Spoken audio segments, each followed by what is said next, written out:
ข้าวใส่หมอกหอมเด่มตัวนี้ในขนมเมื่อไกลก็ย่อน้อมกว่านะคะนะค่ะเมื่อไกลโตกว่าย่อก็ไม่ก็เป็นนกนะคะเนาะนกทางนี้เนี่ยค่ะมีปีกเป็นเรืองเขียวแหลมต้าเนี่ยค่ะเอาคันดอกข้าวคาได้ก็เหมือนกันในคณะสังวาพี่น้องมาปล่อยข้าวคาไข่ปั่นแห้งในคณะดอกก็มาปั่นแห้งไรในคณะว่าดอกข้าวคาได้ตีกาบเอาเจตั้งกินข้าวคาจนถือเลยเจ้าในคณะพี่น้องคาไข่คู่เนี่ยจำมาเล่งตัวในคณะเอาค่ะได้ก็ตีเลยว่าเป็นตั้งการดอกของคุณพี่น้องหนุ่มใต้กระเยียนข้าวคาเนี่ยค่ะ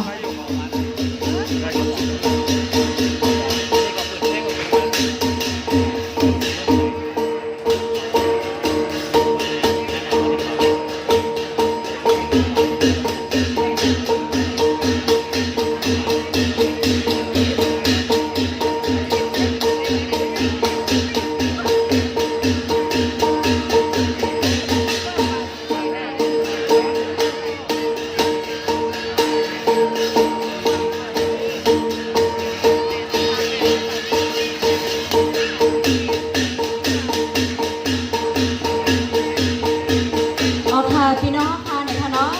ในก็เป็นตั้งการนกในคณะตั้งการนกโตในก็ตีเลยว่าเป็นตั้งกาอันคือไตฟินฮีทอยไตห้องทามาสียาวท่าถึงเนี่ยค่ะสังว่าพี่น้องค่ะไทยปั่นแห้งขนมไทยเล่งโลกเขาเนี่ยจึงก็มาเล่งไรเนี่ยค่ะกล้วยกาวาปวามาเย้าเนี่ยก็แค่ก็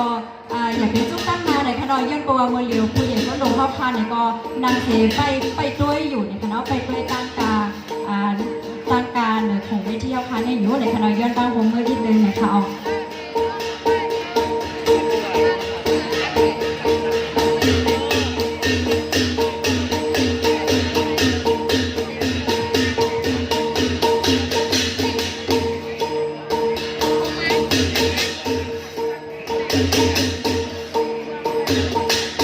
เอาค่ะเมื่อเลี้ยวนกเขาก็น้อมหาว่าจ่องนี้ไผ่เดมันเล่งตั้งกินเท่าคาห้าในเลยค่ะว่านะพี่น้องค่ะเจออันมาปันเทียนเนี่ยก็สั่งว่าใครมา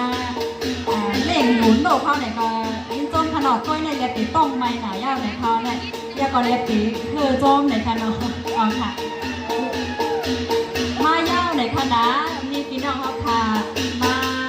มาเล่งปั่นตั้งกินโดเขาขย่าในขนมย้อนตัวกามากกว่าคืออยากก็อยากนุ่งตีไก่มากในคณะเมื่อเดียวในก็มีผู้มีน้ำใจเข้าทานในขนมมาเด้งวันในทางโอ้โจมเตย่าในทางนะเอาค่ะ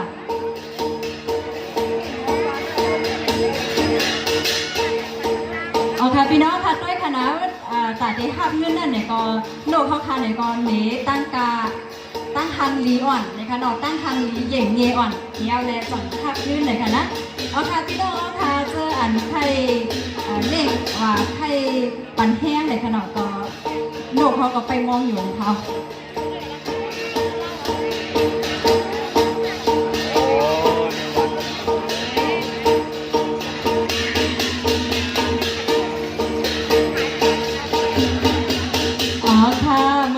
ผู้ใหญ่ก็หลงเขาทานนะดอก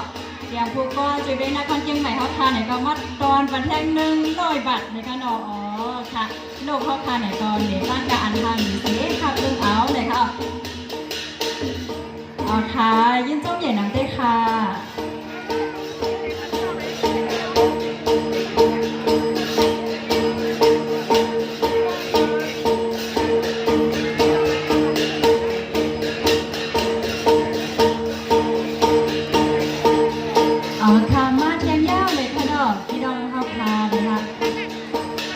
พี่น้องค่ะสืบเสตั้งการนกโตหนุ่มใจกระเย็นเข้าพายาค่ะเนาะกำมาเนี่ยก็